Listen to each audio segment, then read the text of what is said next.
symbol of the harp. Most of you will know that the harp is considered to be the oldest stringed instrument known to man, and every single one of the great ancient civilizations used the harp in their sacred and religious rituals. But the question is this: who brought the harp to Ireland? The pigs. Why was the original flag of Ireland a very pale blue background with a harp with a harp as the central point? Why did the Irish hold it so close to their hearts when it was banned and outlawed by our English aggressors in more recent times? And how did it evolve and gain its characteristic size and shape? The ancient annals and manuscripts of Ireland describe in great detail the early invasions of Inishfall, or the Island of Destiny as our country is known. All of the people who sought refuge, all of the early settlers who sought refuge on our shores had strong cultural and religious ties to the harp. The very first people to seek refuge in Ireland were Casair, who is the granddaughter of Noah, who arrived 40 days before the biblical flood engulfed the then known world. The next settlers to arrive in Ireland were Partholon and his people, followed by the Nemedians, the Fir Bolg. That included the Fir Dowan and the Galleon. Next we had the Tuatha De Danann, and finally we had the Gael. While all the time the Fomorian or the Sea Rovers challenged the settlers from their watery empire. The Scythians, the Egyptians and the Hebrews, who together formed the triad of early settlers in Ireland, have all historically recorded cultural ties to the harp, as did Noah's great-granddaughter from ancient Sumer.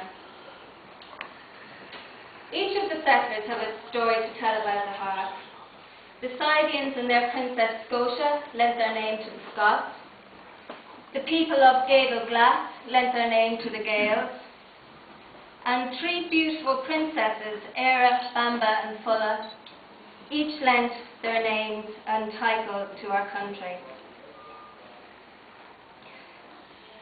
Our rich cultural legacy is well recorded in the oral tradition of the Éacdóna, the Hullas and the Fili, and it wasn't until in Tudor times that the policies of surrender and regrant brought the demise of the harp as the oral chronicler of our history. What is so remarkable about the power of the harp from our ancient records that we hold is that harpers, at the height of their powers in the country, were proficient in three particular styles of music. And Eamon's music here today has been absolutely beautiful.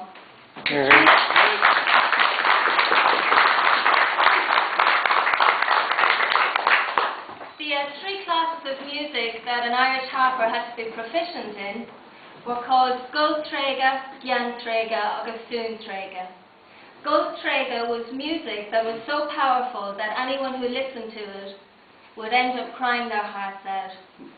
Súintréige was music that was so beautiful and so quiet and so peaceful in its nature that it would cause anyone who listened to it to fall into a very deep sleep. And the last of the proficiencies was Giantréige, and that was music that would make you fall asunder from laughter and render you helpless. So you can see the richness and the wealth that the harp had in our ancient culture, and the power that the person who played the harp and held the knowledge of the harp, their power within our society was so strong that when Daniel O'Connell, at the passing of the Emancipation Act, he brought a harper with him, and the two of them travelled down through the streets of Dublin together. So, I'll finish with a very short poem. Mute the harp and lost the magic art that roused to rapture each Milesian heart. In cold and rust the lifeless strings decay, and all their soul of song has but died away.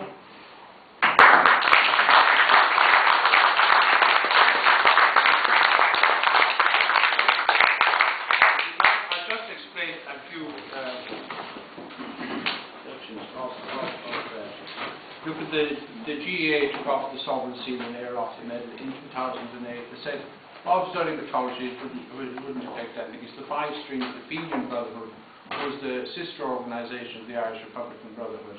And look at what happened to the banks since the 4th of September 2008. They couldn't claim sovereignty here today because they don't have a licence.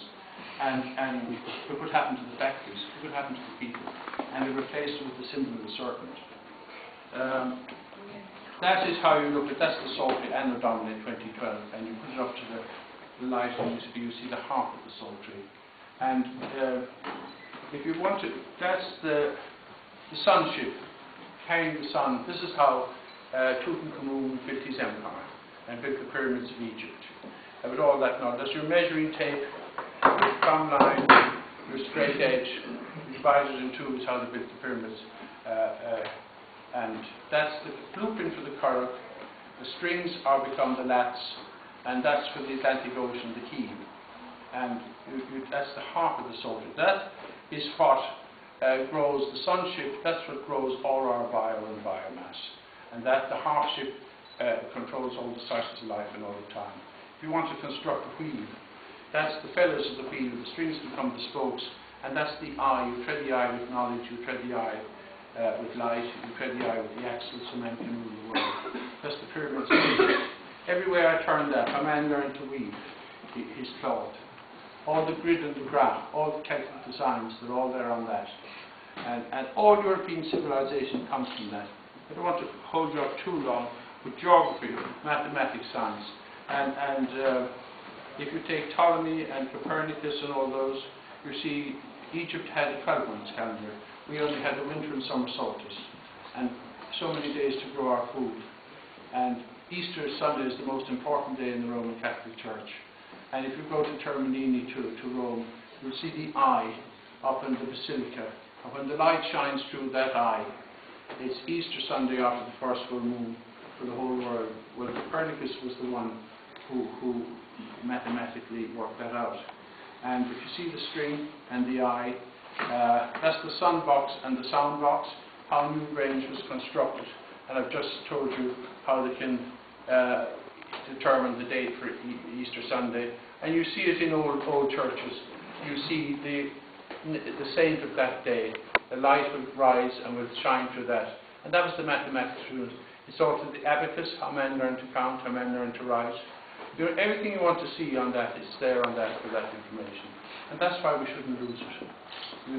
And we should honor, that's given to us. We don't want anybody to go back to BC, but what we have is what we got from our ancestors. And it's interpreted with the four elements, earth, air, fire and water, man's intellect and reason, and his five senses. That's the first 9 strings. It's written in Om, which is the first string, the first structured language of mankind. The second is hieroglyphics. And they wrote that way, but today we write in this direction, and we count in this direction. And all that information is there. And all I'm saying is that we should be respectful of that. That comes from our ancestors, and they're always written. When I do that from the rising sun, which is east, that's 12 noon, and that's west. So you have the compass, you have the wheel, you have the sundial to give light and shade. That's all we have on planet Earth. And that's all interpreted, all for us by our ancestors, and we shouldn't forget it. And there's a child there, and you're very welcome to be here, and you should know all that information. You take a coin out of your pocket, you can even tell your parents about it today. And when you take the coin out of your pocket that Ernest Blythe put 14 strings on, put it up to the mirror, and you see the heart of the Psaltery. And as I said, the Old Testament couldn't have been written for us, or the Bibles, and that was the interpretation of that. But it's crucially important that we know these and how to interpret them. And the eye, of course, is very important. When you go to Newgrange, or if you go to Lochgore, to the Old Grange, you see the Clock and Tarshig is there, and the Rana Crandall, which is the Tree of Life pattern. And you see the bees, that's the harp sign, and that's the female harp sign, and that's the male one. And that's the sunship, and that's the moonship. And that's how all life here is created. That's your being, that's your 4 elements. And it's good to know that. So that's the end of our sermon. I'd like to thank the Lord Mayor very much for these talks.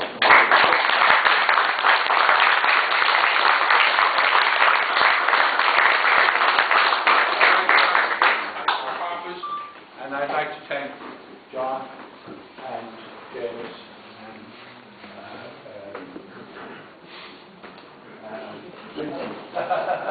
and I'd like to thank all your citizens. It's your sovereignty. We look after it and hand it on to the next generation. In all European civilization comes from that. Europe came across Rome, right up. We still have it, and we have it intact before it went to America, and we should be proud of what we have. And that's what the volunteers gave their lives. Put that up for you today, that you and your passport, your title deeds. Where would you go without your passport? You know, and I think they were great people, and they were the people who gave their lives. And that's the Sovereign Trinity. And that's also tells us my family voted in 1917 to implement all that in the 1916 proclamation. Yeah.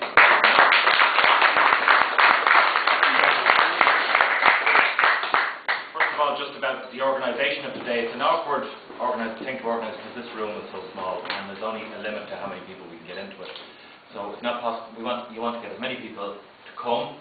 But then that means leaving some people outside. So what I'm suggesting is that we do a rotation and let some people out in, so we can get as many people in through the seal as possible. This house, the Mansion House, and this room is very historic and very important in our country and in our city's history. It was built in 1710 and became the Lord Mayor's House in 1715. So it was built 302 years ago and became the Lord Mayor's House 297 years ago. It's the oldest Lord Mayor's residence in Britain or in Ireland, and like a lot of good ideas, shortly after we took on the idea, London followed suit. I like to think that I was involved with the council who proposed the Dublin bike scheme, and shortly after we brought it in, Boris brought his bikes into London. But this room here, the importance of this room here is that this is the room where the first Irish cabinet met. The Dáil met in the round room, which isn't open to the public anymore, it's not open to me anymore. But this room is where the cabinet met, and that first Irish cabinet that met here on the 21st of January in 1919, the president of the Dáil was Cathal Brugha. The Minister for Foreign Affairs was Count Noble Plunkett. The Minister for Finance was Owen MacNeill. The Minister for Defence was Richard Mulcahy. And the Minister for Home Affairs was Michael Collins. And as you know, 2 years later, at the war the civil war that broke out, different people took different sides in that. And Cathal Brugha was shot in the leg and he bled to death and he died on what became then known as Cathal Brugha Street. And Michael Collins, as you know, was shot at Bale and Blow. He was shot on the head. The other three survived and lived to a right foundations out of natural causes later on. So this house is very important in our history, and as much as possible we try to make it open to people that come in, and I want to get as many people in as I can, but within it's also a delicate room, so I can't cram it in pipe full because this is the table that cabinet sat at, and we just have to be careful with all the historic items. So I think what we can do now is maybe have a turnaround and get them in. And we can just say a few words. He's a historian, Dr. Owen O'Donnell, Dr. Owen University. I'd like to say something on that. Thank you, Lydia. Thank you, Lord Mayor. I'll be very brief because, as Lord Mayor said, it's important that the maximum number of people have access to this room on this day, on the occasion that we're all currently observing. As a Dubliner, as an Irish citizen, and as an Irish Republican in the tradition of the United Irishman, I'm delighted to be here, and I appreciate your invitation once again, Billy, and I congratulate you on your persistence and perseverance in maintaining the traditions and in maintaining the ceremonies of the Irish Public Brotherhood on behalf of the Irish people as a whole. And it's particularly gratifying. I'm somewhat surprised to find that we have a Lord Mayor with such a keen sense of history, a genuine knowledge of history, and appreciation, real appreciation of civic culture. And I think that your forbearance and your generosity today has been well noted by those in attendance. So thank you for that.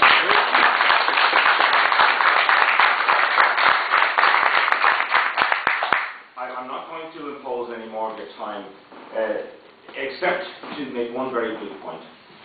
That the ideals that are being championed here today, revived, if you will, noticed, are very important.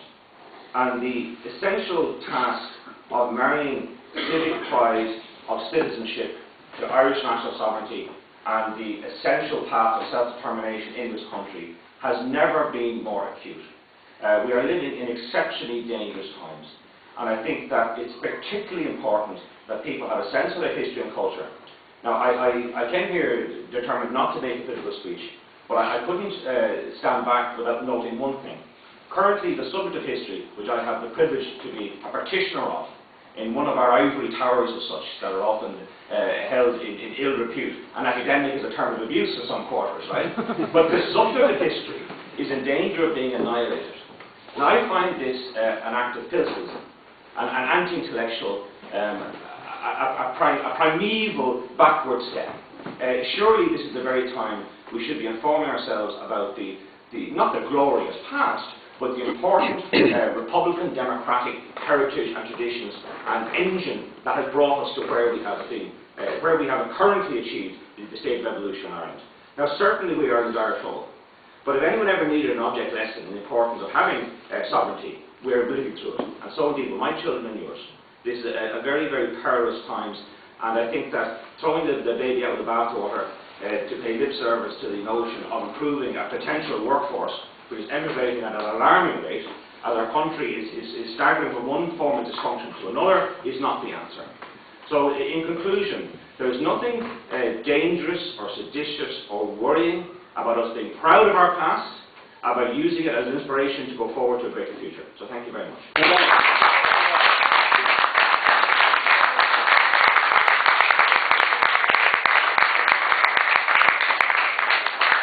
My name is Anthony O'Doul. I'm with the Wicklow Brigade. I'd like to do a big hand for the President, right, of our associated.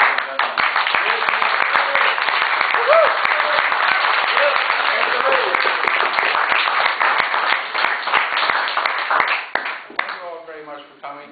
I appreciate that. And I think it's a very good idea that if you leave and let the others just come in and see something. Thank you.